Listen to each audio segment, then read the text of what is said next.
어르신 여러분 안녕하십니까? 오늘은 여러분의 뇌 건강과 직결되는 정말 중요한 이야기를 나누려고 합니다. 혹시 밤에 잠을 제대로 못 주무시거나 새벽에 자주 깨시는 분들 계시지요? 아니면 너무 일찍 주무시거나 너무 늦게 주무시는 분들도 있으실 겁니다. 많은 어르신들이 나이가 들면서 잠자리에 어려움을 겪고 계십니다. 하지만 이런 잠자리 습관이 단순히 피곤함만 가져다 주는 것이 아니라는 놀라운 사실을 아시나요? 최근 국내외 의학계에서 발표한 충격적인 연구 결과들이 있습니다.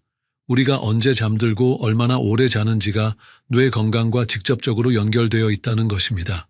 특히 60살 이상 어르신들의 경우 잘못된 수면 패턴이 치매 발병 위험을 무려 3배에서 5배까지 높인다는 연구 결과가 잇따라 발표되고 있습니다.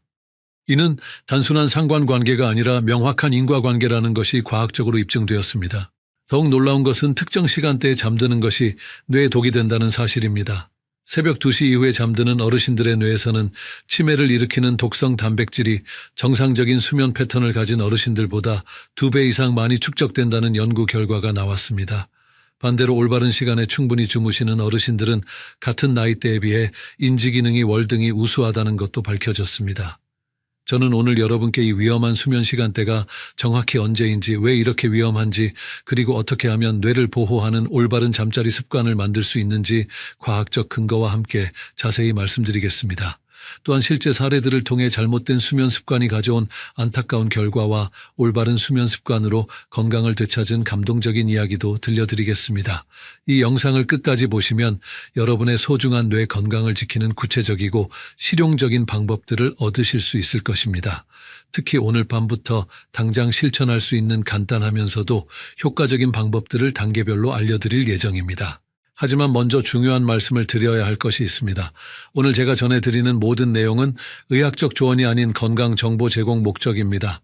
개인의 건강 상태와 복용 중인 약물, 기존 질환에 따라 적절한 수면 시간과 패턴이 다를 수 있습니다. 따라서 정확한 진단과 개인 맞춤형 치료는 반드시 신경과나 수면 클리닉 등 전문 의료진과 상담하시기 바랍니다. 특히 이미 수면제를 복용 중이시거나 다른 질환으로 치료받고 계신 분들은 더욱 주의가 필요합니다. 이제 실제로 일어난 생생한 사례들을 통해 잘못된 수면 습관이 얼마나 무서운 결과를 가져오는지, 그리고 올바른 수면 습관이 얼마나 놀라운 변화를 만들어내는지 자세히 살펴보겠습니다. 첫 번째 이야기는 경기도 수원시에 사시는 김순자 할머니의 이야기입니다. 올해 68살인 김 할머니는 평생 새벽 5시에 일어나는 것이 몸에 밴 습관이었습니다. 젊었을 때 시골에서 농사일을 하셨던 시절부터 이어진 깊숙한 습관이었지요. 해가 뜨기 전에 일어나서 하루를 시작하는 것이 당연하다고 여기며 살아오셨습니다. 하지만 도시로 이사 오시고 나이가 들면서 김 할머니의 생활 패턴에 변화가 생기기 시작했습니다.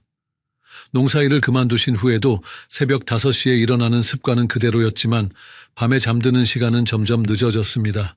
도시의 밝은 불빛과 소음, 그리고 무료할 수 있는 저녁 시간을 달래기 위해 텔레비전을 보는 시간이 길어진 것입니다.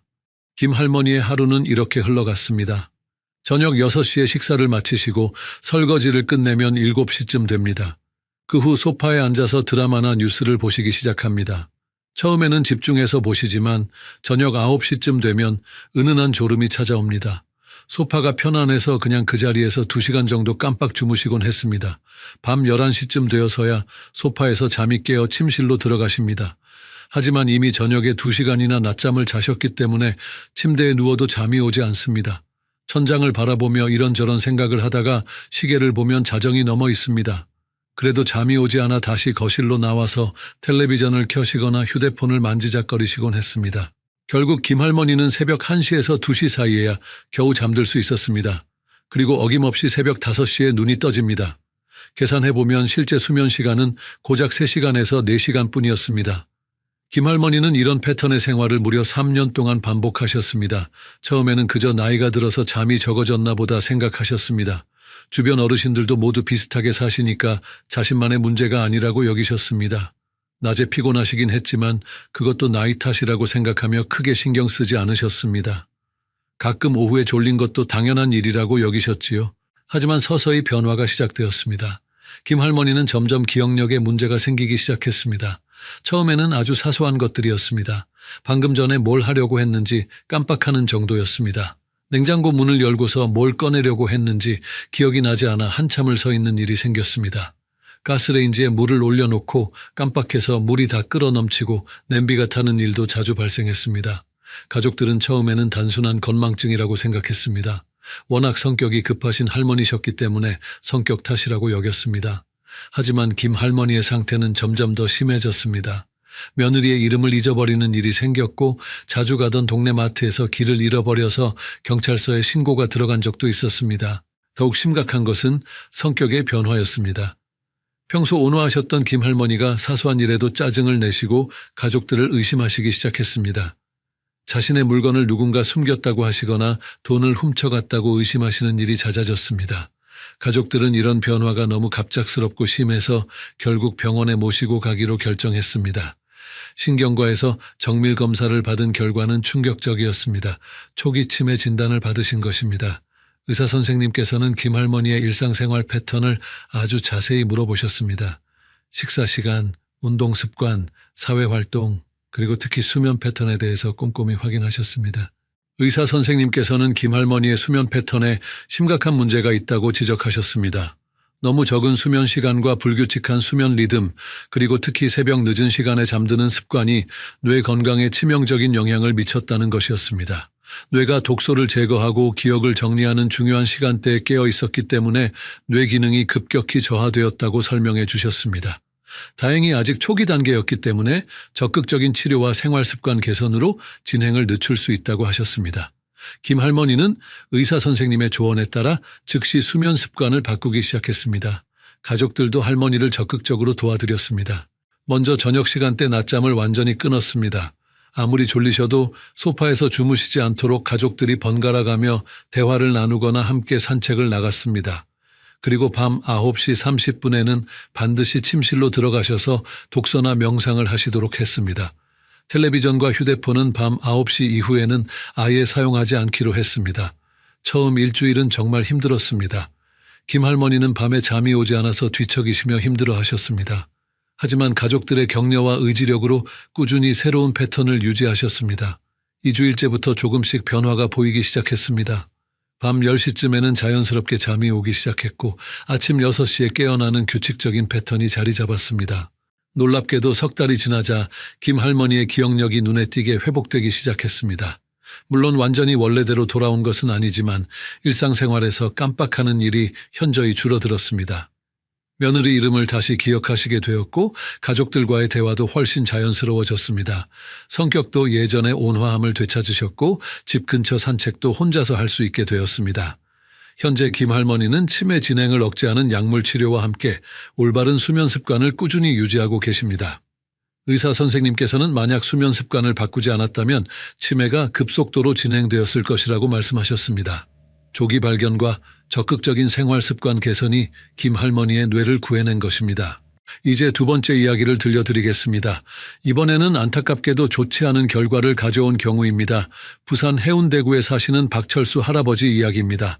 올해 72살인 박 할아버지는 젊었을 때부터 야간 근무를 많이 하셨습니다. 항만에서 경비원으로 일하시면서 밤 12시부터 아침 8시까지 근무하는 것이 30년 넘게 일상이었습니다. 박 할아버지는 야간 근무에 완전히 적응하셨다고 생각하셨습니다. 밤에는 또렷하게 깨어있고 낮에는 깊이 주무시는 것이 자연스러웠습니다. 주변에서 건강에 안 좋다고 걱정하는 말을 들어도 자신은 괜찮다고 하셨습니다. 실제로 젊었을 때는 별다른 문제가 없으셨거든요. 은퇴하신 후에도 박 할아버지의 수면 패턴은 전혀 바뀌지 않았습니다. 이미 몸의 밴 습관을 바꾸기가 쉽지 않으셨던 것입니다. 밤늦게까지 텔레비전을 보시거나 인터넷을 하시다가 새벽 3시에서 4시 사이에 주무셨습니다. 그리고 오후 1시나 2시쯤 일어나시는 것이 일상이었습니다. 수면 시간 자체는 9시간에서 10시간 정도로 충분했습니다. 박 할아버지도 자신은 잠을 충분히 자고 있다고 생각하셨습니다. 문제는 잠드는 시간이었습니다. 하지만 이것이 문제라는 것을 아무도 인식하지 못했습니다. 박 할아버지의 가족들도 할아버지가 늦게 주무시고 늦게 일어나시는 것을 자연스럽게 받아들였습니다. 평생 그렇게 사셨으니까 지금 와서 바꾸기 어려우실 거라고 생각했던 것입니다. 할아버지께서도 자신은 타고난 올빼미형 인간이라고 말씀하시며 전혀 문제없다고 하셨습니다. 하지만 2년 전부터 박 할아버지에게 미묘한 변화들이 나타나기 시작했습니다. 처음에는 정말 사소한 것들이었습니다. 평소보다 자주 넘어지시고 계단을 오르내릴 때 균형 감각이 떨어지는 것 같았습니다. 젓가락질도 예전만큼 자유롭지 않으셨고 글씨를 쓰실 때 손이 떨리는 일이 생겼습니다. 말씀하실 때도 변화가 보였습니다. 평소 유창하게 말씀하시던 할아버지가 단어가 잘 떠오르지 않아서 머뭇거리시는 일이 많아졌습니다. 손자 이름을 부르려다가 멈칫하시거나 방금 전에 하시던 말씀을 잊어버리시는 일이 잦아졌습니다. 성격도 예전보다 예민해지시고 사소한 일에도 쉽게 화를 내시곤 했습니다. 가족들은 이런 변화들을 자연스러운 노화 과정이라고 생각했습니다. 이른이 넘으신 나이에 몸이 예전 같지 않은 것은 당연한 일이라고 여겼습니다. 할아버지께서도 자신은 괜찮다고 하시며 병원 가는 것을 완강히 거부하셨습니다. 평생 큰 병 없이 건강하게 사셨기 때문에 병원을 불필요하게 생각하셨던 것입니다. 하지만 상황은 점점 더 심각해졌습니다. 박 할아버지는 자주 가시던 길에서 방향 감각을 잃으시는 일이 생겼습니다. 동네 슈퍼마켓에 가셨다가 집으로 돌아오는 길을 잊어버리신 적도 있었습니다. 가족들의 얼굴은 알아보시지만 이름을 헷갈려 하시기 시작했고 며칠 전 일을 전혀 기억하지 못하시는 일이 반복되었습니다. 더욱 걱정스러운 것은 판단력에 저하였습니다. 가스레인지를 켜놓고 잊어버리시거나 외출할 때 문을 잠그지 않고 나가시는 일이 생겼습니다. 계절에 맞지 않는 옷을 입으시거나 겨울에 창문을 활짝 열어놓으시는 일도 있었습니다. 결국 1년 전에 큰 사고가 일어났습니다. 박 할아버지가 밤중에 화장실에 가시다가 넘어지셔서 머리를 크게 다치신 것입니다. 가족들이 응급실로 급히 모시고 갔습니다. 다행히 생명에는 지장이 없었지만 머리 외상으로 인해 정밀 검사를 받게 되었습니다. 컴퓨터 단층 촬영과 자기 공명 영상 검사 그리고 인지기능 검사를 받은 결과는 가족들에게 충격이었습니다. 중등도 치매 진단을 받으신 것입니다. 이미 상당히 진행된 상태였습니다. 뇌 영상에서도 기억을 담당하는 해마 부위의 위축이 뚜렷하게 관찰되었습니다. 담당 의사는 박 할아버지의 오랜 수면 패턴 이상이 치매 진행에 결정적인 영향을 미쳤을 가능성이 매우 높다고 설명했습니다. 수십 년간 새벽 늦은 시간에 잠드는 습관이 뇌의 독소 제거 기능을 심각하게 방해하고 기억을 담당하는 뇌 부위에 돌이킬 수 없는 손상을 가져왔다는 것이었습니다. 의사는 만약 은퇴 후에라도 수면 패턴을 정상화했다면 치매 진행을 크게 늦출 수 있었을 것이라고 아쉬움을 표했습니다. 하지만 이미 뇌 손상이 상당히 진행된 상태라 완전한 회복은 어렵다고 했습니다. 현재 박 할아버지는 치매 치료 약물을 복용하시며 인지 재활 치료를 받고 계십니다. 가족들의 헌신적인 돌봄으로 더 이상의 급격한 악화는 막고 있지만 일상생활에서 많은 도움이 필요한 상태입니다. 가족들은 할아버지의 수면 습관에 더 일찍 관심을 가지고 개선을 도왔더라면 하는 깊은 후회를 하고 계십니다. 이 두 사례를 통해 우리는 매우 중요한 교훈을 얻을 수 있습니다. 수면의 시간과 질이 뇌 건강에 직접적이고 결정적인 영향을 미친다는 것입니다. 특히 언제 잠드느냐가 얼마나 오래 자느냐만큼이나 중요하다는 사실을 알 수 있습니다. 그렇다면 도대체 왜 수면 시간이 뇌 건강과 이렇게 밀접한 관련이 있는 걸까요?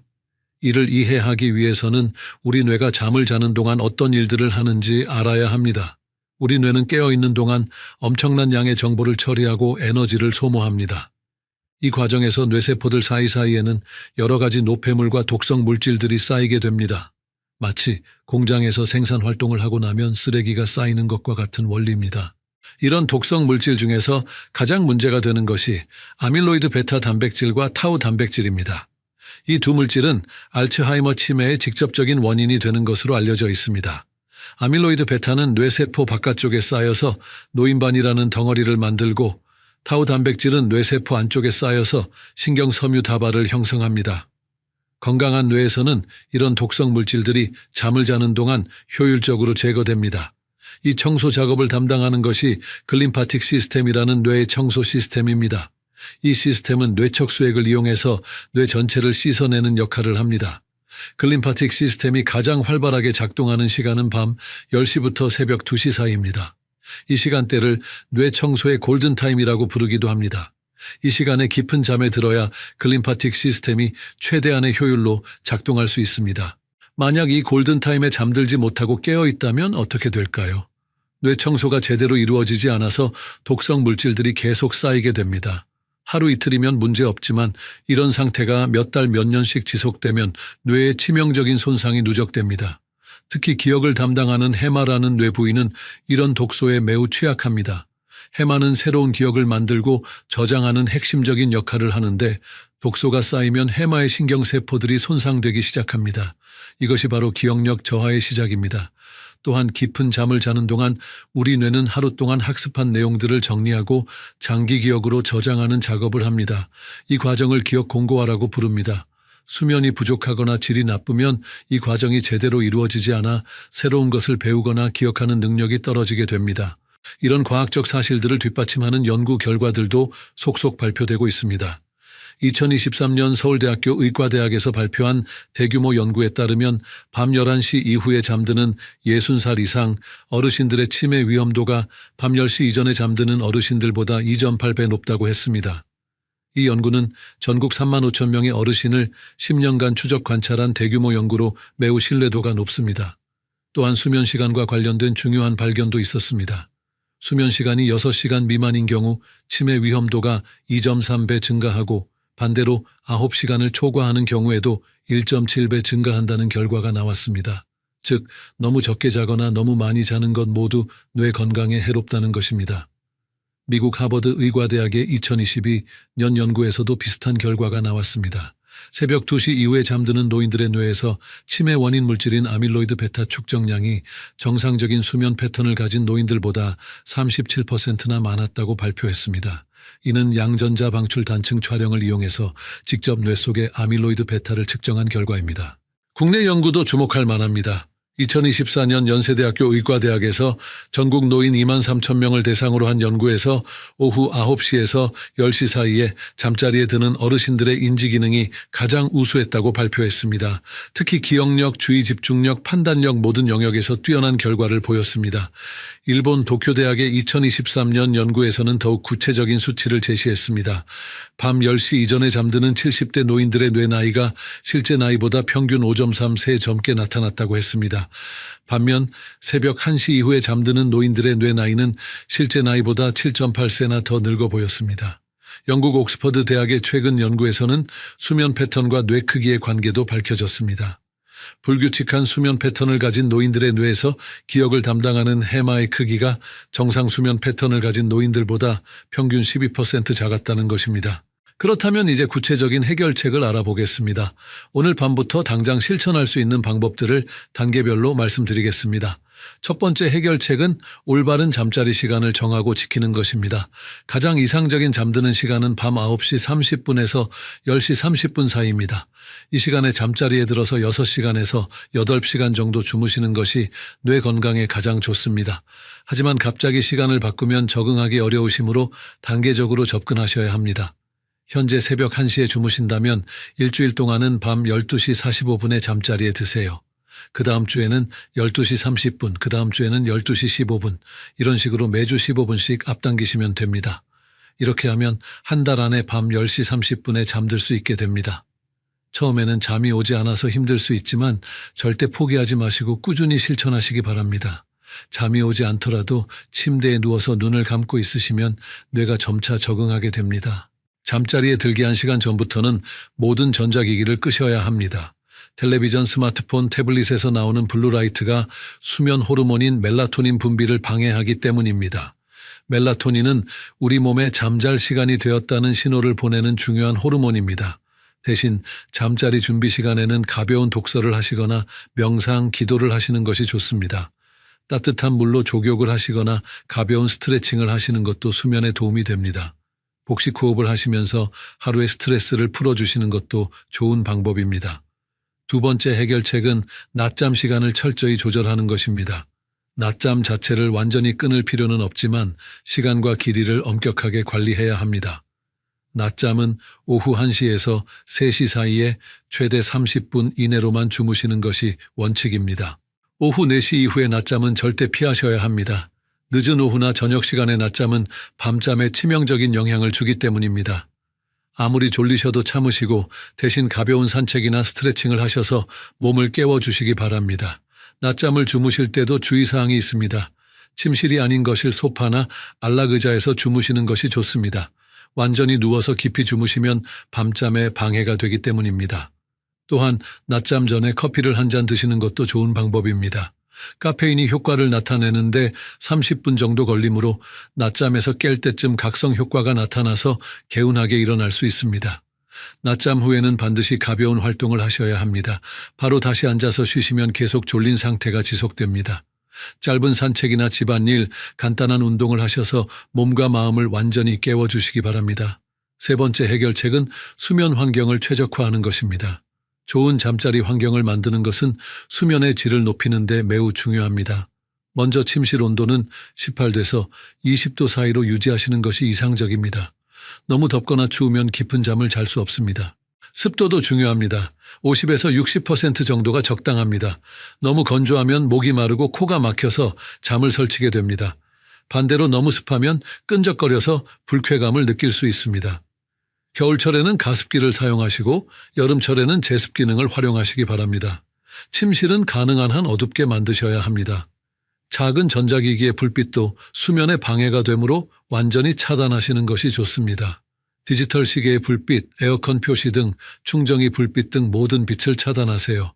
만약 완전한 암시를 만들기 어려우시면 수면 안대를 착용하시는 것도 좋은 방법입니다. 소음 관리도 매우 중요합니다. 조용한 환경이 가장 좋지만 완전한 정적이 오히려 불편하실 수도 있습니다. 그런 경우에는 백색 소음기를 사용하시거나 자연의 소리를 들으시는 것도 도움이 됩니다. 빗소리, 파도소리, 새소리 같은 자연음이 특히 효과적입니다. 침구도 신경 써서 선택하셔야 합니다. 매트리스는 너무 딱딱하거나 너무 푹신하지 않은 적당한 경도가 좋습니다. 베개는 목의 자연스러운 곡선을 유지할 수 있는 높이로 선택하시고 이불은 계절에 맞는 적절한 두께로 준비하시기 바랍니다. 계절에 따른 특별한 주의사항들도 있습니다. 여름철에는 에어컨 사용으로 인한 과도한 냉방에 주의하셔야 합니다. 에어컨 바람이 직접 몸에 닿지 않도록 하시고 적절한 덮개를 덮고 주무시기 바랍니다. 선풍기를 사용하실 때도 직접 바람이 닿지 않도록 벽이나 천장을 향해 설치하시는 것이 좋습니다. 겨울철에는 건조함이 가장 큰 문제입니다. 난방으로 인해 실내가 매우 건조해지므로 가습기를 사용하시거나 젖은 수건을 걸어두시는 것이 좋습니다. 하지만 너무 습하게 하시면 곰팡이가 생길 수 있으므로 적정 습도를 유지하시기 바랍니다. 봄과 가을에는 일교차가 크므로 이에 대비한 준비가 필요합니다. 저녁에 잠들 때와 새벽에 깰 때의 온도 차이가 클 수 있으므로 조절 가능한 침구를 준비해 두시는 것이 좋습니다. 특히 새벽 시간대에 기온이 많이 떨어지므로 얇은 담요를 하나 더 준비해 두시면 좋습니다. 이제 어르신들이 자주 궁금해하시는 질문들에 답해 드리겠습니다. 첫 번째 질문은 수면제 복용에 관한 것입니다. 많은 어르신들이 잠이 오지 않을 때 수면제를 복용하시는데 이에 대해 정확히 알아두셔야 할 점들이 있습니다. 수면제는 의사의 정확한 진단과 처방 없이 장기간 복용하시면 절대 안 됩니다. 시중에 파는 일반 의약품 수면제라도 마찬가지입니다. 수면제에는 의존성이 있어서 계속 복용하시면 자연스러운 수면 능력이 떨어질 수 있습니다. 또한 용량을 점점 늘려야 효과를 느낄 수 있게 되는 내성도 생길 수 있습니다. 만약 정말 필요하시다면 반드시 수면 클리닉이나 신경과 전문의와 상담하셔서 적절한 처방을 받으시기 바랍니다. 그리고 가능한 한 짧은 기간 동안만 복용하시고 생활 습관 개선을 통해 자연스러운 수면을 되찾으시는 것이 중요합니다. 두 번째 질문은 잠들기 전 운동에 관한 것입니다. 운동이 건강에 좋다고 해서 잠들기 직전에 하시면 오히려 잠을 방해할 수 있습니다. 격렬한 운동은 천을 올리고 심박수를 증가시켜서 각성 상태를 유발하기 때문입니다. 잠들기 최소 3시간 전에는 강한 운동을 마치셔야 합니다. 대신 잠들기 1시간 전쯤에는 가벼운 스트레칭이나 요가 같은 이완 운동을 하시는 것이 도움이 됩니다. 목과 어깨를 가볍게 돌려주시거나 다리를 쭉 펴고 스트레칭 하시는 것만으로도 충분합니다. 특히 복식호흡 운동은 수면에 매우 도움이 됩니다. 코로 천천히 숨을 들이마시면서 배를 부풀리고 입으로 천천히 내쉬면서 배를 집어넣는 동작을 10번 정도 반복하시면 자연스럽게 잠이 오게 됩니다. 세 번째 질문은 카페인 섭취 시간에 관한 것입니다. 커피, 녹차, 홍차, 콜라 등에 들어있는 카페인은 각성 효과가 매우 강합니다. 카페인의 효과는 사람마다 다르지만 보통 6시간에서 8시간 정도 지속됩니다. 따라서 밤 10시에 잠자리에 드신다면 최소한 오후 2시 이후에는 카페인이 들어있는 음료를 드시지 않는 것이 좋습니다. 특히 어르신들은 젊은 사람들보다 카페인 대사가 느려서 효과가 더 오래 지속될 수 있으므로 더욱 주의하셔야 합니다. 대신 오후에는 카페인이 없는 차를 드시는 것을 권합니다. 캐모마일차, 라벤더차, 레몬밤차 등은 오히려 수면에 도움이 되는 성분이 들어있어서 좋습니다. 따뜻한 우유나 꿀차도 수면에 도움이 되는 좋은 선택입니다. 네 번째 질문은 잠들기 전 독서에 관한 것입니다. 독서는 마음을 안정시키고 하루의 스트레스를 풀어주는 데 도움이 되므로 수면 전 활동으로 매우 좋습니다. 하지만 몇 가지 주의할 점이 있습니다. 전자책보다는 종이책을 읽으시는 것이 좋습니다. 전자책 리더기나 태블릿에서 나오는 빛이 수면을 방해할 수 있기 때문입니다. 또한 너무 흥미진진하거나 자극적인 내용의 책은 피하시는 것이 좋습니다. 추리소설이나 스릴러 같은 책은 오히려 각성을 유발할 수 있습니다. 대신 시집, 수필집, 종교서적, 자기계발서 같은 마음을 평안하게 해주는 내용의 책을 선택하시기 바랍니다. 읽는 시간도 15분에서 30분 정도로 제한하시고 너무 집중해서 읽지 마시고 편안한 마음으로 읽으시면 됩니다. 오늘 말씀드린 내용들을 다시 한번 정리해 보겠습니다. 뇌 건강을 지키는 수면의 핵심은 3가지입니다. 첫째, 밤 9시 30분에서 10시 30분 사이에 잠자리에 드시고 6시간에서 8시간 주무시는 것이 가장 중요합니다. 둘째, 낮잠은 오후 3시 이전에 30분 이내로 엄격하게 제한하셔야 합니다. 셋째, 잠자리 환경을 어둡고 조용하며 적절한 온도와 습도로 유지하시는 것이 필수입니다. 이 3가지 원칙을 이번 주부터 실천해 보시기 바랍니다. 처음에는 어려우시겠지만 꾸준히 하시면 분명히 뇌 건강에 큰 도움이 될 것입니다. 좋은 수면 습관은 치매 예방에 가장 확실하고 경제적인 방법입니다. 비싼 건강식품이나 복잡한 치료법보다 올바른 잠자리 습관이 더 효과적일 수 있습니다.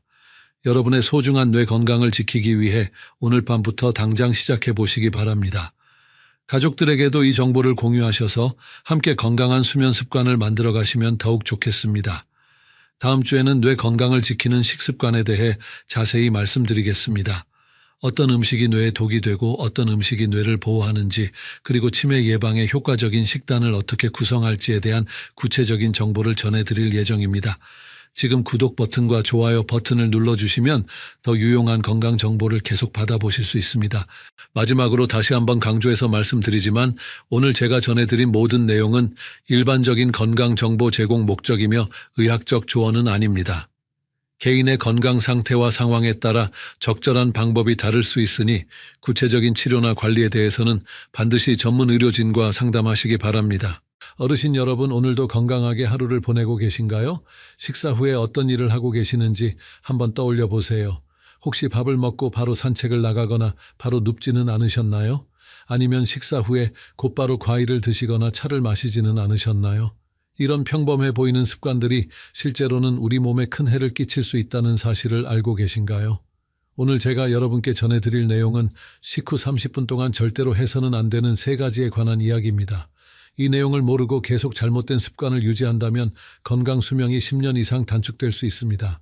반대로 오늘 배우실 내용을 잘 지키신다면 더 건강하고 활기찬 노년을 보내실 수 있을 것입니다. 많은 분들이 식사 후의 시간을 대수롭지 않게 여기십니다. 하지만 우리 몸이 음식을 소화하는 과정에서 일어나는 변화들을 제대로 이해하신다면 왜 이 시간이 그렇게 중요한지 깨달으실 수 있을 것입니다.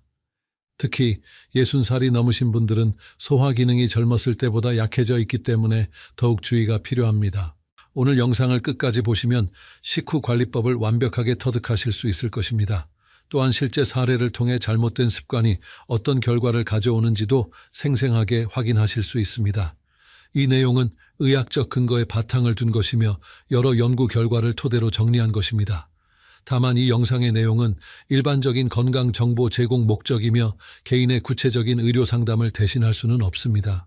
특별한 질환이 있으시거나 복용 중인 약물이 있으시다면 반드시 담당 의사와 상담하신 후 적용하시기 바랍니다. 그럼 지금부터 식후 30분의 비밀에 대해 자세히 알아보겠습니다. 72세의 김순자 할머니는 평생 건강하게 지내왔습니다. 매일 규칙적으로 식사를 하시고 적당한 운동도 꾸준히 하셨습니다. 하지만 최근 몇 년 사이에 소화불량과 속쓰림이 자주 발생하기 시작했습니다. 처음에는 나이가 들어서 그런가 보다 하고 대수롭지 않게 여겼습니다. 김 할머니의 하루 일과는 매우 규칙적이었습니다. 아침 7시에 일어나서 간단한 체조를 하시고 8시에 아침 식사를 하셨습니다. 그리고 나서 바로 동네 한 바퀴를 산책하는 것이 오랜 습관이었습니다. 점심 식사 후에도 마찬가지로 바로 텔레비전을 보며 과일을 드시고 녹차를 마시는 것이 일상이었습니다. 어느 날 김할머니는 점심 식사 후 평소처럼 사과를 드시고 있었습니다. 그런데 갑자기 심한 복통과 함께 속이 뒤틀리는 듯한 고통을 느꼈습니다. 처음에는 사과가 상했나 싶어서 참았지만 고통이 점점 심해졌습니다. 식은땀이 나고 어지러움까지 느껴졌습니다. 급하게 병원에 가서 검사를 받아보니 급성 소화불량이라는 진단을 받았습니다. 의사는 김할머니에게 식후 습관에 대해 자세히 물어보았습니다. 그리고 나서 김할머니의 오랜 습관들이 문제였다는 것을 알려주었습니다. 식후 바로 운동을 하거나 과일을 먹는 것이 소화기관에 부담을 주고 있었던 것입니다. 의사의 설명을 듣고 김할머니는 깜짝 놀랐습니다. 평생 건강에 좋다고 생각했던 습관들이 오히려 해로웠다는 사실을 처음 알게 되었기 때문입니다. 의사는 김할머니에게 식후 30분 동안 지켜야 할 원칙들을 자세히 설명해 주었습니다. 김할머니는 그날부터 식후 습관을 완전히 바꾸기 시작했습니다. 식사 후에는 바로 움직이지 않고 편안한 자세로 충분히 휴식을 취했습니다. 과일이나 차도 식후 최소 1시간 이후에 드시기 시작했습니다. 또한 식사 후 바로 눕지 않고 상체를 약간 세운 자세를 유지했습니다. 이런 변화를 시작한 지 한 달 후 김할머니는 놀라운 변화를 경험했습니다. 그동안 고생했던 소화불량과 속쓰림이 거의 사라진 것입니다. 식후 불편함이 없어지니 자연스럽게 식욕도 좋아졌고 전체적인 컨디션도 훨씬 나아졌습니다. 체중도 안정적으로 유지되고 있었습니다. 김 할머니는 이제 주변 사람들에게도 올바른 식후 습관에 대해 알려주고 있습니다. 특히 같은 경로당을 다니는 친구들에게 자신의 경험을 들려주며 건강한 식후 관리법을 전파하고 있습니다. 작은 습관의 변화가 이렇게 큰 건강 개선을 가져올 수 있다는 것을 몸소 체험한 것입니다. 하지만 모든 분들이 김 할머니처럼 운이 좋지는 않습니다. 잘못된 식후 습관을 계속 유지하다가 더 심각한 문제를 겪는 경우도 있습니다. 67세 이철수 할아버지의 경우가 그런 예입니다. 이 할아버지는 평생 담배를 피우지 않았고 술도 거의 마시지 않는 건강한 생활을 해왔습니다. 하지만 한 가지 고집스럽게 지켜온 습관이 있었습니다. 바로 식사 후에 바로 누워서 휴식을 취하는 것이었습니다. 그는 이것이 소화에 도움이 된다고 잘못 알고 있었습니다. 이 할아버지는 매 식사 후마다 바로 침대에 누워서 30분에서 1시간 정도 휴식을 취했습니다. 때로는 그대로 잠이 들기도 했습니다. 또한 식후에 바로 진한 커피나 홍차를 마시는 것도 빼놓지 않았습니다. 카페인이 소화를 도와준다고 잘못 생각했기 때문입니다. 이런 습관을 20년 넘게 유지하다가 이 할아버지에게 문제가 생기기 시작했습니다.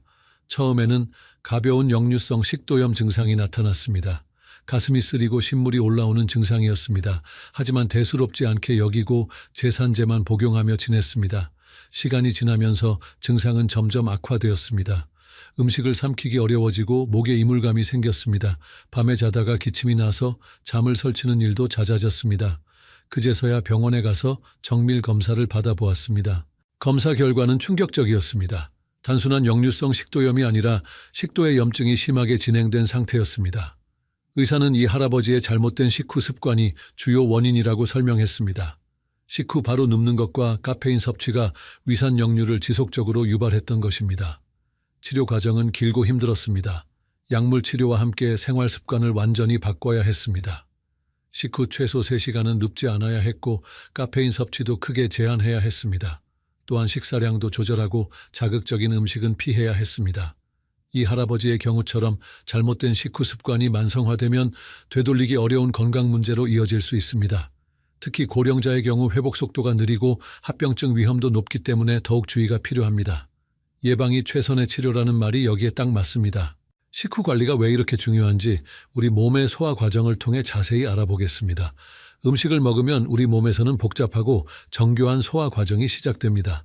이 과정을 이해하시면 왜 식후 30분이 그렇게 중요한지 깨달으실 수 있을 것입니다.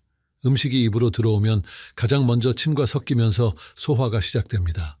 침에 들어있는 아밀라아제라는 효소가 탄수화물을 분해하기 시작합니다. 그리고 음식을 씹는 과정에서 음식물이 잘게 부서져서 소화가 더 쉬워집니다. 삼킨 음식은 식도를 통해 위로 내려갑니다. 이때 위에서는 이미 소화를 준비하고 있습니다. 음식 냄새를 맡거나 맛을 보는 것만으로도 위산 분비가 시작됩니다. 이를 두부 소화라고 부릅니다. 실제로 음식이 위에 도착하기 전부터 소화 준비가 되어 있는 것입니다. 음식이 위에 도달하면 본격적인 소화가 시작됩니다. 위벽에서 분비되는 위산은 산도가 매우 강합니다. 이 강한 산성은 음식물을 분해하고 세균을 죽이는 역할을 합니다. 또한 펩신이라는 효소가 단백질을 분해하기 시작합니다. 위에서 일어나는 소화 과정은 생각보다 복잡합니다. 위벽의 근육이 규칙적으로 수축하면서 음식물을 잘 섞어줍니다. 이런 움직임을 위연동 운동이라고 합니다. 이 과정에서 음식물은 죽 같은 상태로 변하게 됩니다. 위에서 충분히 소화된 음식물은 소장으로 넘어갑니다. 소장에서는 췌장과 간에서 만들어진 소화 효소들이 본격적으로 작동합니다. 췌장에서 나오는 췌장에게는 여러 종류의 효소가 들어있어서 탄수화물, 단백질, 지방을 모두 분해할 수 있습니다. 간에서 만들어지는 담즙은 지방 소화에 특히 중요합니다. 담즙은 지방을 작은 입자로 만들어서 효소가 더 잘 작용할 수 있게 도와줍니다. 마치 세제가 기름때를 분해하는 것과 비슷한 원리입니다. 이 모든 소화 과정이 원활하게 진행되려면 충분한 혈액 공급이 필요합니다. 식후에는 소화기관으로 혈액이 집중적으로 몰립니다. 평소보다 3배에서 4배 정도 더 많은 혈액이 소화기관으로 공급됩니다. 이것이 바로 식후에 졸음이 오는 이유입니다. 이처럼 소화 과정에서는 우리 몸의 많은 자원이 소화기관에 집중됩니다. 이때 다른 활동을 하게 되면 소화에 필요한 에너지와 혈액이 분산됩니다. 그 결과 소화 불량이나 다른 문제가 발생할 수 있습니다.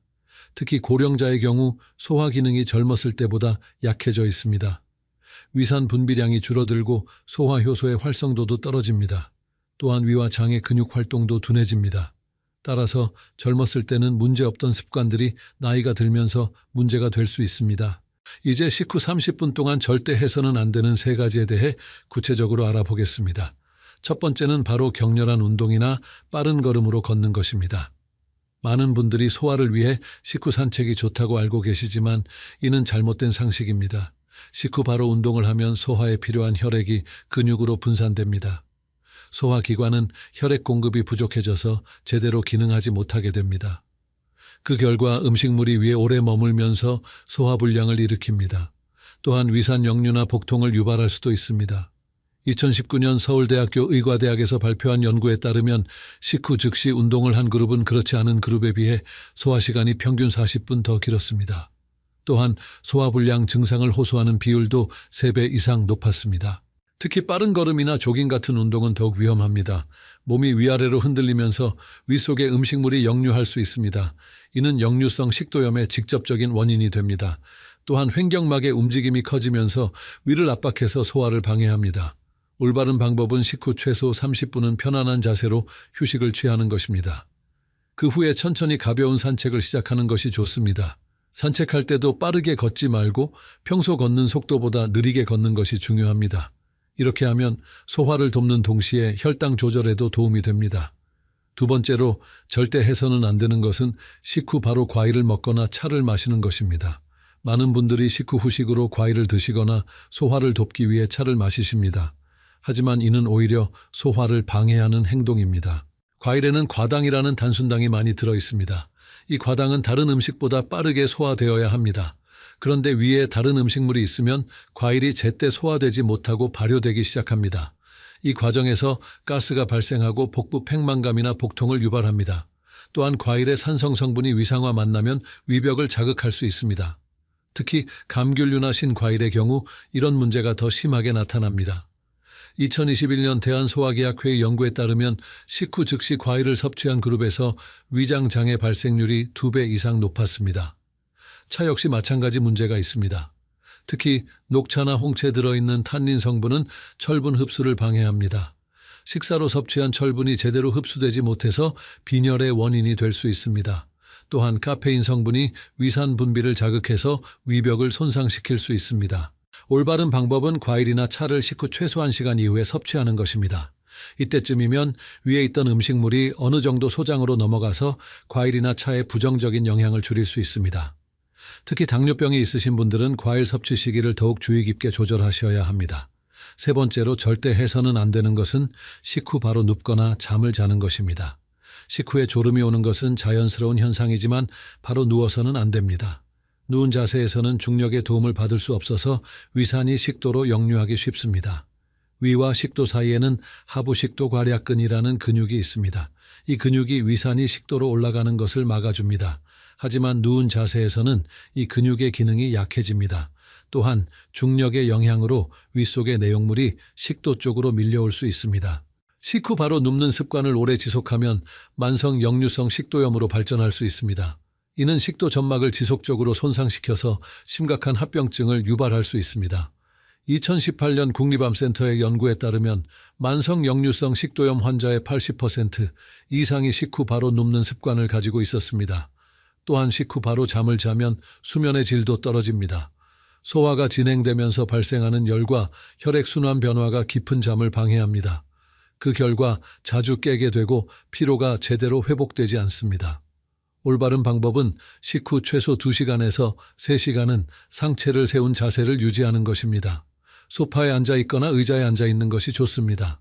만약 누워야 한다면 상체를 30도 정도 높여서 반쯤 앉은 자세를 유지하는 것이 좋습니다. 지금까지 말씀드린 내용이 여러분께 도움이 되고 있나요? 식후 관리의 중요성을 새롭게 깨달으셨다면 이 영상에 좋아요를 눌러주시고 구독도 부탁드립니다. 더 많은 분들이 올바른 건강 정보를 접할 수 있도록 도와주세요. 이제 계절별로 주의해야 할 식후 관리법에 대해 알아보겠습니다. 계절에 따라 우리 몸의 소화 기능도 달라지기 때문에 그에 맞는 관리가 필요합니다. 여름철에는 더위로 인해 소화 기능이 떨어지기 쉽습니다. 높은 기온과 습도는 식욕을 떨어뜨리고 소화 효소의 활성을 감소시킵니다. 이때는 특히 차가운 음식을 식후에 섭취하지 않도록 주의해야 합니다. 아이스크림이나 냉음료는 위장의 온도를 급격히 낮춰서 소화를 더욱 어렵게 만듭니다. 겨울철에는 추위로 인해 혈액순환이 원활하지 않을 수 있습니다. 이때는 식후에 따뜻한 곳에서 휴식을 취하는 것이 중요합니다. 하지만 너무 뜨거운 음식이나 음료는 피하는 것이 좋습니다. 위벽을 자극해서 염증을 유발할 수 있기 때문입니다. 봄과 가을에는 비교적 소화 기능이 안정적입니다. 하지만 환절기에는 면역력이 떨어지기 쉬우므로 더욱 주의 깊은 식후 관리가 필요합니다. 특히 알레르기가 있으신 분들은 식후 증상이 악화될 수 있으므로 평소보다 더 조심스럽게 관리하셔야 합니다. 만성 질환이 있으신 분들은 더욱 세심한 주의가 필요합니다. 당뇨병이 있으신 분들은 식후 혈당 관리가 매우 중요합니다. 식후 바로 운동을 하면 혈당이 급격히 떨어질 수 있어 위험합니다. 반대로 바로 누우면 혈당이 오래 높은 상태로 유지될 수 있습니다. 고혈압이 있으신 분들도 식후 관리가 중요합니다. 식후에는 혈압이 일시적으로 떨어지는 식후 저혈압이 발생할 수 있습니다. 이때 갑자기 일어나거나 움직이면 어지러움이나 실신을 일으킬 수 있습니다. 따라서 식후에는 천천히 움직이고 충분한 휴식을 취하는 것이 중요합니다.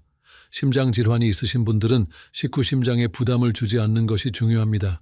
식후에는 심장 박동수가 증가하고 혈액 순환량도 늘어납니다. 이때 무리한 활동을 하면 심장에 과부하를 줄 수 있습니다. 따라서 식후 최소 1시간은 안정을 취하는 것이 좋습니다. 약물을 복용하시는 분들도 식후 관리에 주의가 필요합니다. 일부 약물은 식후 복용 시 효과가 달라질 수 있습니다. 또한 소화 과정에서 약물의 흡수율이 변할 수 있습니다. 따라서 복용 중인 약물에 대해 의사나 약사와 상담하시는 것이 좋습니다. 이제 여러분들이 자주 궁금해하시는 질문들에 대해 답변해 드리겠습니다. 첫 번째 질문은 식후 얼마나 기다려야 운동을 할 수 있느냐는 것입니다. 일반적으로 가벼운 산책은 식후 30분 후부터 가능합니다. 하지만 본격적인 운동은 식후 2시간 이후에 하시는 것이 안전합니다. 운동 강도가 높을수록 더 오랜 시간을 기다리셔야 합니다. 수영이나 달리기 같은 격렬한 운동은 식후 3시간 이후에 하시는 것을 권합니다. 두 번째 질문은 식후 물을 마셔도 되는지에 대한 것입니다. 적당량의 미지근한 물은 괜찮습니다. 하지만 너무 많은 양의 물을 마시면 위산이 희석되어 소화에 방해가 될 수 있습니다. 식후에는 1컵 정도의 따뜻한 물을 천천히 마시는 것이 좋습니다. 차가운 물이나 탄산음료는 피하시는 것이 좋습니다. 세 번째 질문은 식후 바로 양치질을 해도 되는지에 대한 것입니다. 식후 바로 양치질을 하는 것은 권하지 않습니다. 식사 후에는 입안이 산성으로 변하는데 이때 바로 양치질을 하면 치아 표면이 손상될 수 있습니다. 식후 최소 30분 후에 양치질을 하시거나 물로 입을 헹구는 정도가 좋습니다. 네 번째 질문은 식후 약을 복용해도 되는지에 대한 것입니다. 이는 약물의 종류에 따라 다릅니다. 일부 약물은 식후 복용이 권장되고 일부는 공복 복용이 좋습니다. 복용 중인 약물에 대해서는 반드시 의사나 약사와 상담하시기 바랍니다. 자의적으로 복용 시간을 바꾸시면 약효에 영향을 줄 수 있습니다. 다섯 번째 질문은 나이가 들수록 식후 관리가 더 중요한지에 대한 것입니다. 맞습니다. 나이가 들수록 소화 기능이 약해지기 때문에 더욱 세심한 관리가 필요합니다. 특히 60살 이후에는 위산 분비량이 현저히 줄어들고 소화효소의 활성도도 떨어집니다. 따라서 젊었을 때보다 더 오랜 시간 안정을 취하시는 것이 좋습니다. 6번째 질문은 식사량과 식후 관리 시간의 관계에 대한 것입니다. 많이 드실수록 더 오랜 시간 안정을 취하셔야 합니다. 평소보다 많이 드신 날에는 식후 관리 시간을 늘리시는 것이 좋습니다. 또한 기름진 음식을 드신 경우에도 소화 시간이 오래 걸리므로 더 주의하셔야 합니다. 이제 오늘 배운 내용을 정리해 보겠습니다. 식후 30분은 우리 몸의 소화 시스템이 가장 활발하게 작동하는 중요한 시간입니다. 이 시간 동안 잘못된 행동을 하면 소화불량뿐만 아니라 심각한 건강 문제로 이어질 수 있습니다. 첫째, 식후 바로 격렬한 운동이나 빠른 걸음은 절대 금물입니다. 소화에 필요한 혈액이 근육으로 분산되어 소화장애를 일으킵니다. 둘째, 식후 즉시 과일이나 차를 섭취하지 마세요. 소화 과정을 방해하고 위장장애를 유발할 수 있습니다. 셋째, 식후 바로 눕거나 잠자리에 들지 마세요. 위산역류의 직접적인 원인이 됩니다. 이 세 가지 원칙만 잘 지키셔도 소화 건강이 크게 개선될 것입니다. 작은 습관의 변화가 건강한 노년을 만드는 첫걸음입니다. 오늘부터 7일 동안 이 원칙들을 실천해 보세요. 분명히 몸의 변화를 느끼실 수 있을 것입니다. 매일 식사 후 30분 동안은 편안한 의자에 앉아 휴식을 취하세요. 그 시간을 이용해 감사한 마음으로 하루를 돌아보거나 가벼운 명상을 해보시는 것도 좋습니다. 몸과 마음이 모두 건강해지는 소중한 시간이 될 것입니다. 다음 주에는 아침 공복 시간에 절대 하면 안 되는 5가지 행동에 대해 알려드리겠습니다. 많은 분들이 모르고 계시는 중요한 건강 정보들을 준비하고 있으니 기대해 주세요. 건강한 하루를 위한 올바른 아침 루틴에 대해 자세히 다룰 예정입니다. 이 영상이 도움이 되셨다면 좋아요와 구독 버튼을 눌러주세요. 여러분의 건강한 노년을 위해 앞으로도 유용한 정보들을 계속 전해드리겠습니다. 댓글로 궁금한 점이나 경험담도 공유해 주시면 다음 영상 제작에 큰 도움이 됩니다. 다시 한번 강조드리지만 오늘 말씀드린 내용은 일반적인 건강 정보이며 개인의 특별한 상황에 따라 달라질 수 있습니다. 만성질환이 있으시거나 약물을 복용 중이시라면 반드시 담당 의사와 상담하신 후 적용하시기 바랍니다. 여러분의 건강한 내일을 위해 오늘부터 올바른 식후 습관을 시작해 보세요. 여러분 안녕하세요. 오늘은 어르신들께서 자주 겪으시는 다리 쥐에 대해 말씀드리려고 합니다. 혹시 밤에 갑자기 다리에 쥐가 나서 깜짝 놀라신 적 있으신가요? 그 순간 느끼는 극심한 통증 때문에 잠에서 깨어 고통스러워 하신 분들이 정말 많으실 겁니다. 오늘 이 시간에는 의학적으로 검증된 방법으로 단 5초 만에 다리 쥐를 해결하는 놀라운 방법을 알려드리겠습니다.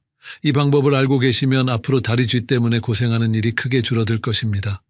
더 나아가 왜 다리에 쥐가 나는지, 어떻게 예방할 수 있는지까지 상세하게 설명해 드리겠습니다.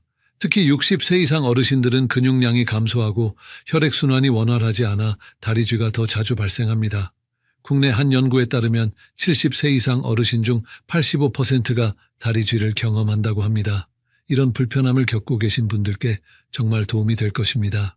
더욱 놀라운 사실은 다리 쥐로 인해 응급실을 찾는 어르신들이 매년 증가하고 있다는 점입니다. 보건복지부 통계에 따르면 2023년 기준으로 야간 다리 경련으로 응급실을 방문한 60세 이상 환자가 전년 대비 12% 증가했습니다. 이는 단순히 통증만의 문제가 아니라 낙상 위험과도 직결되는 심각한 문제입니다. 그런데 잠깐, 오늘 말씀드릴 내용은 일반적인 건강 정보일 뿐 개인의 구체적인 의학적 진단이나 치료를 대신할 수는 없습니다. 심각한 증상이 지속되거나 다른 질환이 의심되시면 반드시 의료진과 상담하시기 바랍니다. 이 점 꼭 기억해 주시기 바랍니다. 또한 오늘 알려드릴 방법들은 일반적인 근육 경련에 해당하는 내용입니다. 만약 다리 부종, 변색, 지속적인 통증이나 무감각 등이 동반된다면 혈관 질환이나 신경계 문제일 수 있으므로 즉시 의료진의 진료를 받으시기 바랍니다. 그럼 지금부터 다리 쥐의 비밀과 해결법에 대해 자세히 알아보겠습니다. 끝까지 함께해 주신다면 여러분의 건강한 노후에 큰 도움이 될 것입니다. 특히 오늘 영상이 유익하다고 생각되시면 좋아요 버튼을 눌러주시고 더 많은 분들이 볼 수 있도록 구독과 알림 설정도 부탁드립니다. 지난주 응급실에서 근무하던 중 72세 김 할머니를 만났습니다. 할머니는 새벽 3시경 갑작스러운 다리 통증으로 응급실을 찾아오셨습니다. 평소 건강하게 지내시던 할머니였지만 그날 밤은 달랐습니다. 할머니는 깊은 잠에 빠져 계시다가 갑자기 왼쪽 종아리에 극심한 통증을 느끼며 깨어나셨습니다. 마치 누군가 다리를 비틀어 뜯는 것 같은 고통이었다고 하십니다. 순간 무슨 일인지 몰라 당황하셨고 통증이 너무 심해 일어날 수도 없었다고 합니다. 할머니는 그 순간 정말 무서웠다고 하셨습니다. 혹시 뇌졸중이나 심각한 병이 온 것은 아닌지 걱정이 되어 가슴이 두근거렸다고 합니다. 남편분을 깨워 병원으로 오는 동안에도 다리가 계속 아팠고 걸을 때마다 찌릿찌릿한 통증이 이어졌습니다. 할머니께서는 평소에도 가끔 다리에 쥐가 났지만 이번처럼 심한 적은 없었다고 하셨습니다. 보통은 조금 아파도 참고 넘어갔는데 이날은 정말 견딜 수 없을 정도였다고 합니다. 특히 통증이 10여 분간 지속되어 더욱 놀라셨다고 하셨습니다. 병원에 도착했을 때 할머니의 얼굴은 창백했고 식은땀이 흘렀습니다. 통증 때문에 제대로 걷지도 못하셨고 휠체어를 타고 응급실로 들어오셨습니다. 할머니는 계속해서 다리를 주무르고 계셨지만 통증은 나아지지 않았습니다. 다행히 진찰 결과 심각한 질환은 아니었습니다. 근육경련, 즉 우리가 흔히 말하는 다리쥐였습니다. 할머니께 간단한 스트레칭 방법을 알려드렸더니 몇 분 만에 통증이 사라지셨습니다. 그때 할머니가 하신 말씀이 지금도 기억에 남습니다. 할머니께서는 이런 간단한 방법이 있었다니 진작 알았으면 이렇게 고생하지 않았을 거라고 하시더군요. 할머니는 그 후로 제가 알려드린 방법을 익히셔서 집에서도 다리 쥐가 났을 때 스스로 해결하고 계십니다.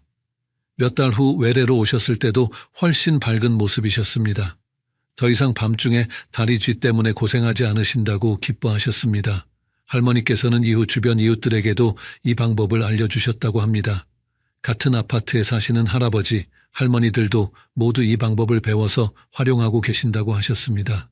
작은 지식 하나가 여러분들의 삶의 질을 크게 개선한 것입니다. 이처럼 올바른 방법만 알고 계시면 다리 쥐는 충분히 스스로 관리할 수 있습니다. 무엇보다 당황하지 마시고 차근차근 대처하는 것이 중요합니다. 할머니처럼 밤중에 응급실까지 가실 필요가 없어집니다. 또한 가족들도 안심할 수 있고 의료비 부담도 줄일 수 있습니다. 하지만 안타깝게도 모든 분들이 이렇게 좋은 결과를 얻지는 못합니다. 잘못된 대처로 인해 더 큰 고통을 겪는 경우들도 있습니다. 68세박 할아버지의 경우를 말씀드리겠습니다. 할아버지는 다리에 쥐가 날 때마다 참고 견디시려고 하셨습니다. 나이가 들면 의례 그런 거라고 생각하시며 별다른 조치를 취하지 않으셨습니다. 어느 날 밤 평소보다 심한 다리 쥐가 났습니다. 할아버지는 이번에도 참으려고 하셨지만 통증이 너무 심했습니다. 그래서 무리해서 일어나려고 하다가 균형을 잃고 넘어지셨습니다. 그 바람에 무릎을 다쳐 며칠간 제대로 걷지 못하셨습니다. 할아버지는 넘어지면서 침대 모서리에 어깨를 부딪히기도 하셨습니다. 다행히 골절은 없었지만 심한 타박상으로 한 달 가까이 고생하셨습니다. 단순한 다리쥐 하나가 이렇게 큰 부상으로 이어진 것입니다. 더 심각한 경우도 있었습니다. 73세의 할머니는 다리쥐가 나면 무작정 주무르거나 꾹꾹 눌러주시려고 하셨습니다. 그런데 이런 방법은 오히려 근육 손상을 일으킬 수 있습니다. 할머니는 잘못된 마사지로 인해 근육에 멍이 들고 염증이 생기셨습니다. 할머니는 너무 세게 주무르는 바람에 피부까지 상처가 났습니다. 그 상처가 덧나면서 감염까지 생겨 항생제 치료를 받아야 했습니다. 다리쥐보다 더 큰 문제가 생긴 것입니다. 또 다른 경우로는 70세 최 할아버지가 계십니다. 할아버지는 다리 쥐가 나면 뜨거운 물에 발을 담그거나 핫팩을 대시곤 하셨습니다. 그런데 당뇨병으로 인해 발의 감각이 둔해진 상태에서 이런 방법을 사용하다가 화상을 입으셨습니다. 당뇨병 환자는 말초신경병증으로 인해 온도 감각이 떨어질 수 있습니다. 할아버지는 뜨거운 것을 제대로 느끼지 못해 2도 화상을 입었고 당뇨병 환자의 상처는 잘 낫지 않아 오랫동안 고생하셨습니다. 또한 일부 어르신들은 다리쥐를 심각한 질환의 신호로 오해하시기도 합니다. 과도한 걱정으로 스트레스를 받으시고 이것이 오히려 근육 긴장을 더욱 악화시키는 악순환에 빠지기도 합니다. 어떤 분들은 다리쥐가 나면 파스를 잘못 사용하기도 합니다. 너무 많이 붙이거나 오래 붙이고 계시다가 피부 트러블이 생기는 경우도 있습니다. 특히 어르신들은 피부가 얇고 예민해서 파스로 인한 접촉성 피부염이 생기기 쉽습니다. 일부 어르신들은 다리쥐가 나면 무작정 진통제를 드시기도 합니다. 하지만 일반적인 진통제는 근육경련에는 큰 효과가 없고 오히려 부작용만 생길 수 있습니다. 특히 다른 약물과 함께 복용할 때는 상호작용의 위험도 있습니다. 이렇게 잘못된 대처 방법들은 단순한 다리쥐를 더 복잡한 문제로 만들 수 있습니다. 통증이 오래 지속되고 불안감이 커지며 때로는 2차적인 부상까지 입을 수 있습니다. 그래서 정확한 지식과 올바른 대처법을 아는 것이 무엇보다 중요합니다. 오늘 제가 알려드릴 방법을 익히시면 이런 불필요한 고통과 위험을 피할 수 있습니다. 단 5초 만에 다리 쥐를 해결하는 놀라운 방법 지금부터 자세히 설명해 드리겠습니다. 그렇다면 도대체 왜 다리에 쥐가 나는 걸까요? 먼저 우리 몸속에서 일어나는 변화를 이해해 보겠습니다. 근육경련, 즉 다리 쥐는 근육이 갑작스럽게 수축하면서 발생합니다. 우리 다리 근육은 평소에 뇌에서 보내는 신호에 따라 수축과 이완을 반복합니다. 그런데 여러 가지 이유로 이 조절 기능에 문제가 생기면 근육이 마음대로 수축해버립니다. 이때 근육 내부에서는 복잡한 화학적 변화가 일어납니다. 근육세포 안에 칼슘 이온이 과도하게 방출되면서 근육 섬유들이 강하게 수축하게 됩니다. 이 과정에서 근육 내 혈관이 압박되어 혈류가 차단되고 이로 인해 산소와 영양소 공급이 중단됩니다. 특히 종아리 근육인 비복근과 가자미근에서 주로 발생합니다. 이 근육들은 우리가 걸을 때나 서 있을 때 중요한 역할을 합니다. 비복근은 종아리 뒤쪽의 큰 근육으로 점프나 달리기 할 때 주로 사용되고 가자미근은 그 아래쪽 깊은 곳에 있으면서 서 있을 때 균형을 잡는 역할을 합니다. 나이가 들수록 이 근육들의 유연성이 떨어지고 혈액순환도 원활하지 않아집니다. 근육 내 콜라겐 섬유가 줄어들고 탄력성이 감소하면서 경직되기 쉬운 상태가 됩니다. 또한 근육 내 모세혈관의 밀도도 감소해 영양소 공급이 원활하지 않게 됩니다. 국립보건연구원의 2023년 연구에 따르면 60세 이상 성인의 72%가 정기적으로 다리 쥐를 경험한다고 합니다. 이 중 여성이 남성보다 1.3배 더 자주 겪는다고 나타났습니다. 여성의 경우 폐경 후 호르몬 변화로 인해 근육량이 더 빨리 감소하기 때문입니다. 다리 쥐가 발생하는 주요 원인 중 하나는 전해질 불균형입니다. 우리 몸의 나트륨, 칼륨, 칼슘, 마그네슘 같은 전해질이 부족하거나 균형이 깨지면 근육 기능에 문제가 생깁니다. 특히 마그네슘 부족은 근육 경련과 직접적인 관련이 있습니다. 마그네슘은 근육의 이완에 필수적인 미네랄입니다. 마그네슘이 부족하면 근육이 수축한 후 제대로 이완되지 않아 경련이 발생합니다. 성인의 일일 마그네슘 권장량은 남성 420mg, 여성 320mg인데 대부분의 어르신들이 이보다 적게 섭취하고 계십니다. 탈수도 중요한 원인입니다. 어르신들은 젊은 사람들보다 체내 수분량이 적고 갈증을 잘 느끼지 못합니다. 체내 수분이 단지 2%만 부족해도 근육 기능에 영향을 줄 수 있습니다. 수분이 부족하면 혈액이 끈적해지고 근육으로 가는 산소와 영양소 공급이 원활하지 않습니다. 혈액순환 장애도 큰 요인입니다.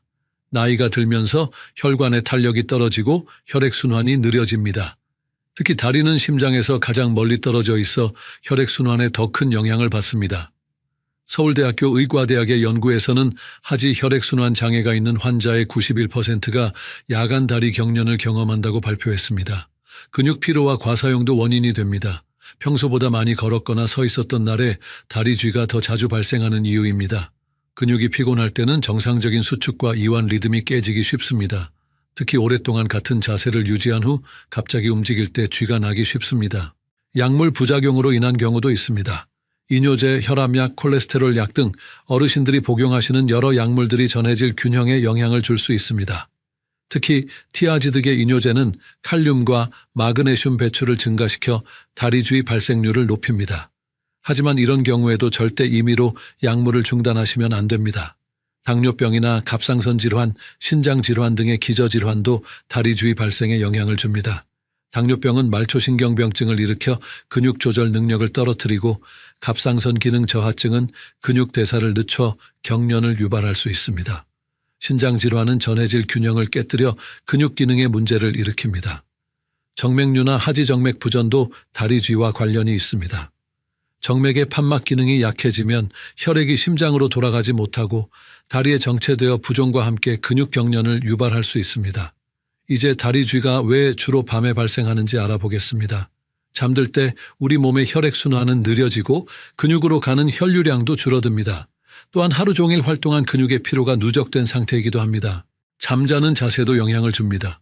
발가락을 아래로 향하게 하는 자세로 오래 누워있으면 종아리 근육이 단축된 상태로 유지됩니다. 이 상태에서 갑자기 몸을 움직이거나 뒤척이면 근육 경련이 발생하기 쉽습니다. 또한 무거운 이불이 발을 누르는 것도 근육 경련의 원인이 될 수 있습니다. 잠들기 전 천 변화도 영향을 줍니다. 천이 떨어지면서 근육의 유연성이 감소하고 혈액순환이 느려져 쥐가 나기 쉬운 환경이 만들어집니다. 그럼 이제 가장 중요한 해결책에 대해 말씀드리겠습니다. 첫 번째 해결책은 즉각적인 스트레칭 방법입니다. 다리에 쥐가 났을 때 단 5초 만에 통증을 완화시킬 수 있는 방법입니다. 종아리에 쥐가 났을 때는 이렇게 하세요. 먼저 침착하게 앉은 자세를 취합니다. 당황하지 마시고 깊게 숨을 들이마신 후 천천히 내쉬세요. 그 다음 아픈 다리를 쭉 펴고 발가락을 몸쪽으로 당겨줍니다. 마치 발등을 정강이 쪽으로 젖히는 느낌으로 하시면 됩니다. 이때 무릎은 굽히지 말고 쭉 펴는 것이 중요합니다. 손으로 발가락을 잡을 수 있다면 더욱 좋습니다. 발가락을 손으로 잡고 천천히 몸쪽으로 당겨주세요. 이 동작을 5초간 유지하면 대부분의 경우 근육 경련이 완화됩니다. 연세대학교 의과대학 스포츠의학과에서 실시한 연구에 따르면 이 방법의 즉각적인 효과는 93%에 달한다고 합니다. 만약 발가락에 손이 닿지 않는다면 수건이나 타월을 이용하세요. 수건을 발바닥에 걸치고 양끝을 손으로 잡아 몸쪽으로 당겨주면 됩니다. 이 방법도 동일한 효과를 얻을 수 있습니다. 수건을 사용할 때는 미끄러지지 않도록 발바닥 중앙 부분에 단단히 걸쳐주세요. 서 있는 상태에서도 할 수 있는 방법이 있습니다. 벽을 향해 서서 양손을 벽에 대고 아픈 다리를 뒤로 쭉 빼줍니다. 발 뒤꿈치를 바닥에 붙인 채로 체중을 앞으로 기울여 종아리 근육을 늘려줍니다. 이때 뒤쪽 다리에 무릎은 펴고 앞쪽 다리는 약간 굽혀주세요. 계단이나 문턱을 이용하는 방법도 있습니다. 계단 가장자리에 발가락 부분만 올리고 발 뒤꿈치를 아래로 내려 종아리 근육을 늘려주는 방법입니다. 이때 안전을 위해 반드시 난간이나 벽을 잡고 하셔야 합니다. 이 스트레칭 방법이 효과적인 이유는 수축된 근육을 반대 방향으로 늘려주기 때문입니다. 근육 경련은 근육이 과도하게 수축한 상태이므로 강제로 늘려주면 정상 상태로 돌아갑니다. 이를 의학적으로 상호 억제 원리라고 합니다. 스트레칭을 할 때는 갑자기 세게 당기지 마시고 천천히 부드럽게 늘려주세요. 너무 급하게 하면 오히려 근육 손상을 일으킬 수 있습니다. 통증이 완화되면 몇 분간 그 자세를 유지한 후 천천히 원래 자세로 돌아가세요. 두 번째 해결책은 일상생활에서의 예방법입니다. 충분한 수분 섭취가 가장 기본입니다. 하루에 8잔 정도의 물을 마시는 것이 좋습니다. 이는 약 2리터에 해당하는 양입니다. 특히 활동량이 많은 날이나 날씨가 더운 날에는 더 많이 마셔야 합니다. 운동을 하거나 많이 걸은 날에는 10잔 이상 마시는 것이 좋습니다. 하지만 수분 섭취에도 요령이 있습니다. 한 번에 많이 마시기보다는 조금씩 자주 마시는 것이 좋습니다. 1시간에 1잔 정도씩 나누어 마시세요. 단, 취침 직전에는 과도한 수분 섭취를 피하시는 것이 좋습니다. 잠들기 2시간 전부터는 수분 섭취를 줄여주세요. 전해질 균형을 맞추는 것도 중요합니다.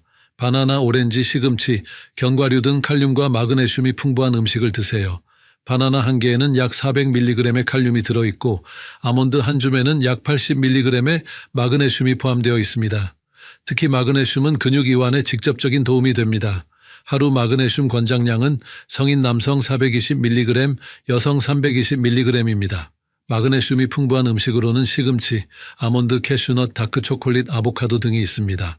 이런 음식들을 꾸준히 드시면 다리쥐 예방에 큰 도움이 됩니다. 칼슘도 근육 수축과 이완에 중요한 역할을 합니다.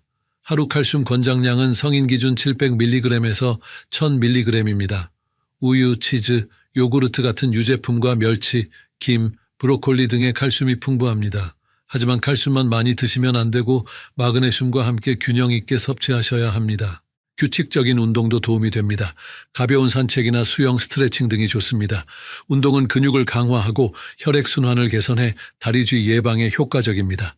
미국 스포츠의학회에서는 주 3회 이상 30분씩 중강도 운동을 권장합니다. 산책의 경우 하루 6,000보에서 10,000보 정도가 적당합니다. 너무 무리하지 마시고 본인의 체력에 맞춰 점진적으로 늘려가세요. 수영은 관절에 부담을 주지 않으면서도 전신 근육을 고르게 발달시킬 수 있는 좋은 운동입니다. 일주일에 2번 정도 30분씩 하시면 됩니다. 잠자기 전 간단한 스트레칭을 습관화하세요. 종아리와 허벅지 뒤쪽 근육을 부드럽게 늘려주는 동작을 5분 정도 하시면 됩니다. 벽에 기대어 종아리 스트레칭을 하거나 침대에 앉아서 다리를 펴고 발가락을 당기는 동작을 반복하세요. 이렇게 하면 잠들기 전 근육의 긴장을 완화할 수 있습니다. 발목 돌리기 운동도 효과적입니다. 침대에 누워서 발목을 시계 방향으로 10번, 반시계 방향으로 10번 돌려주세요. 이 운동은 종아리 근육을 부드럽게 풀어주고 혈액순환을 개선합니다. 올바른 수면 자세도 중요합니다. 너무 두꺼운 이불을 덮거나 발가락이 아래로 눌리는 자세는 피하세요. 발목을 자연스러운 위치에 두고 주기적으로 자세를 바꿔주는 것이 좋습니다. 옆으로 누울 때는 다리 사이에 베개를 끼워 다리의 부담을 줄여주세요. 이불의 무게도 중요합니다. 너무 무거운 이불은 발을 아래로 누르면서 종아리 근육을 단축시킬 수 있습니다. 가벼우면서도 보온성이 좋은 이불을 선택하시고 발끝 부분이 눌리지 않도록 여유 있게 덮으세요. 세 번째 해결책은 생활습관 개선입니다. 카페인과 알코올 섭취를 줄이세요. 이 두 물질은 탈수를 촉진하고 전해질 균형을 깨뜨릴 수 있습니다. 특히 저녁 시간대의 카페인 섭취는 피하시는 것이 좋습니다. 커피는 하루 2잔 이하로 제한하시고 오후 3시 이후에는 마시지 않는 것이 좋습니다. 알코올도 마찬가지입니다. 알코올은 이뇨작용을 통해 체내 수분을 빼앗아가고 마그네슘과 같은 중요한 전해질의 흡수를 방해합니다. 적당량의 음주는 괜찮지만 과음은 피하시고 술을 드신 후에는 충분한 수분을 보충하세요. 흡연을 하신다면 금연을 권합니다. 담배의 니코틴은 혈관을 수축시켜 혈액순환을 방해합니다. 금연 후 4주 이내에 혈액순환 개선 효과를 볼 수 있다는 연구 결과가 있습니다. 또한 흡연은 비타민 C를 파괴하여 콜라겐 합성을 방해하고 근육의 탄력성을 떨어뜨립니다. 스트레스 관리도 중요합니다. 만성적인 스트레스는 근육 긴장을 유발하고 다리 주위 발생 빈도를 높입니다. 명상, 요가, 취미 활동 등을 통해 스트레스를 관리하세요. 하루 10분 정도의 명상만으로도 근육 긴장을 크게 완화할 수 있습니다. 깊은 호흡 연습도 도움이 됩니다. 코로 천천히 숨을 들이마시고 입으로 천천히 내쉬는 복식 호흡을 하루에 여러 번 반복하세요. 이런 호흡법은 자율신경계를 안정시켜 근육 긴장을 줄여줍니다. 적절한 실내 온도를 유지하세요. 너무 춥거나 더운 환경은 근육 기능에 영향을 줄 수 있습니다. 실내 온도는 20도에서 22도 사이가 적당합니다. 특히 잠잘 때는 발이 차가워지지 않도록 주의하시고 필요하면 따뜻한 양말을 신고 주무세요. 정기적인 건강검진을 받으시고 복용 중인 약물에 대해 의료진과 상담하세요. 특히 이뇨제나 스타틴 계열 약물을 복용 중이시라면 더욱 주의가 필요합니다. 약물로 인한 전해질 불균형이 있는지 정기적으로 혈액검사를 받아보시는 것이 좋습니다. 체중 관리도 중요합니다. 과체중은 다리 근육에 부담을 주고 혈액순환을 방해할 수 있습니다.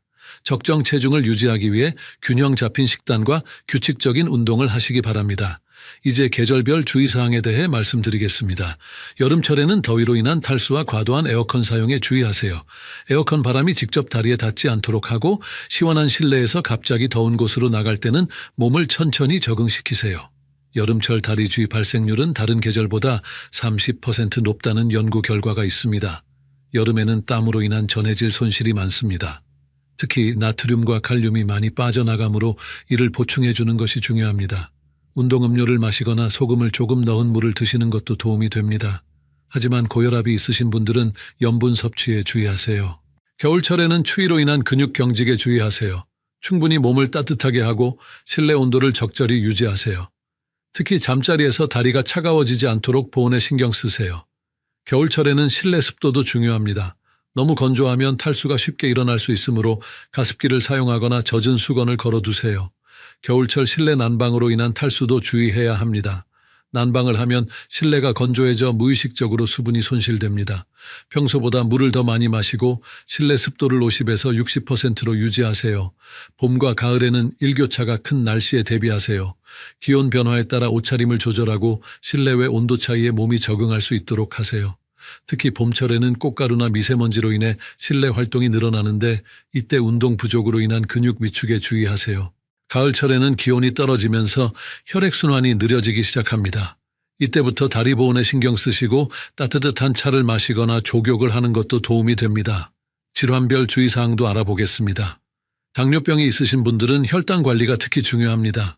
혈당이 높으면 신경 손상이 일어날 수 있고 이는 다리 주위 발생과 관련이 있습니다. 정기적인 혈당 측정과 의료진의 지시에 따른 약물 복용이 필수입니다. 당뇨병 환자의 경우 발 관리도 중요한데 매일 발을 점검하시고 상처가 있으면 즉시 치료받으세요. 당뇨병성 신경병증이 있으면 감각이 둔해져 다리 쥐를 제대로 느끼지 못할 수도 있습니다. 이런 경우 정기적인 다리 스트레칭과 마사지가 더욱 중요합니다. 또한 혈당 조절이 잘 되지 않으면 근육 내 당분 축적으로 인해 근육 기능이 떨어질 수 있습니다. 고혈압이나 심장질환이 있으신 분들은 혈액순환 개선에 더욱 신경 써야 합니다. 처방받은 약물을 규칙적으로 복용하시고 염분 섭취를 줄이세요. 하지만 무리한 운동은 피하시고 의료진과 상담 후 적절한 운동 계획을 세우세요. 고혈압 약물 중 일부는 전해질 균형에 영향을 줄 수 있습니다. 특히 이뇨제는 칼륨과 마그네슘 손실을 증가시킬 수 있으므로 정기적인 혈액 검사로 전해질 수치를 확인하는 것이 좋습니다. 신장 질환이 있으신 분들은 수분과 전해질 섭취에 특별한 주의가 필요합니다. 임의로 수분 섭취를 늘리거나 칼륨 보충제를 복용하지 마시고 반드시 의료진과 상담하세요. 신장 기능이 떨어지면 칼륨 배출이 잘 되지 않아 고칼륨 혈증이 올 수 있습니다. 신장 질환 환자는 인과 칼륨 제한이 필요할 수 있으므로 식단 관리에도 주의가 필요합니다. 영양사와 상담하여 개인에게 맞는 식단을 짜는 것이 좋습니다. 갑상선 질환이 있으신 분들도 주의가 필요합니다. 갑상선 기능 항진증은 근육 약화를 일으킬 수 있고 갑상선 기능 저하증은 근육 경직을 유발할 수 있습니다. 갑상선 호르몬 수치를 정기적으로 확인하고 적절한 치료를 받으세요. 약물 복용 시기와 관련해서도 말씀드리겠습니다. 마그네슘 보충제를 복용하신다면 저녁 식사 후나 취침 전에 드시는 것이 좋습니다. 마그네슘은 근육 이완 효과가 있어 밤에 복용하면 다리쥐 예방에 더 효과적입니다. 하지만 빈속에 복용하면 설사를 할 수 있으므로 식후에 복용하세요. 칼슘 보충제는 마그네슘과 함께 복용하시는 것이 좋습니다. 칼슘과 마그네슘의 비율은 2대1 정도가 적당합니다. 칼슘은 공복에 복용하면 흡수가 잘 되지 않으므로 식사와 함께 복용하세요. 하지만 보충제 복용 전에는 반드시 의료진과 상담하시기 바랍니다. 혈압약이나 이뇨제를 복용 중이시라면 정기적으로 전해질 수치를 확인하세요. 특히 칼륨 수치 변화에 주의가 필요합니다. 이뇨제로 인해 칼륨이 부족해지면 다리쥐가 더 자주 발생할 수 있습니다. 칼륨 수치가 낮으면 의사와 상담하여 칼륨 보충제 복용을 고려해 볼 수 있습니다. 비타민 D도 근육 기능에